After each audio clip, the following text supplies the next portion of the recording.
എറണാകുളം മൂവാറ്റുപുഴയിൽ വീടിനുള്ളിൽ വയോധികയെ മരിച്ച നിലയിൽ കണ്ടെത്തിയ സംഭവത്തിൽ മകനെ അറസ്റ്റ് ചെയ്തു. ആയവന സ്വദേശിനി കൗസല്യയാണ് മരിച്ചത്. മകൻ ജോജോയെ പോലീസ് അറസ്റ്റ് ചെയ്തു. കൗസല്യ ധരിച്ച 3 പവന്റെ മാലയ്ക്ക് വേണ്ടിയായിരുന്നു കൊലപാതകം. സുധേഷ് ഗോപാൽ ചേരുന്നു. സുധേഷ്, ദാരുണമായ ഒരു കൊലപാതകം എന്ന് തന്നെ പറയേണ്ടിയിരിക്കുന്നു.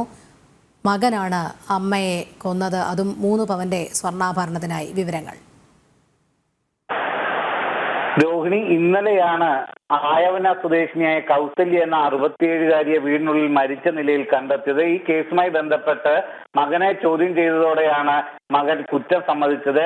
അമ്മയുടെ ആഭരണം 3 പവന്റെ സ്വർണ്ണാഭരണത്തിന് വേണ്ടിയാണ് ഇത്തരത്തിൽ കൊലപാതകം ചെയ്തതെന്ന് സമ്മതിച്ചിരുന്നു. എന്നാൽ ഇവിടെ ഉണ്ടായിരുന്ന മകൾ സിജോയും ഇപ്പോൾ പോലീസ് കസ്റ്റഡിയിലാണ്. സിജോയ്ക്കും ഇതിൽ പങ്കുണ്ട് എന്ന സംശയത്തിന്റെ അടിസ്ഥാനത്തിലാണ് ചോദ്യം ചെയ്യലിന് ശേഷം ഇപ്പോൾ മകളെയും പോലീസ് കസ്റ്റഡിയിലെടുത്തിരിക്കുന്നത്.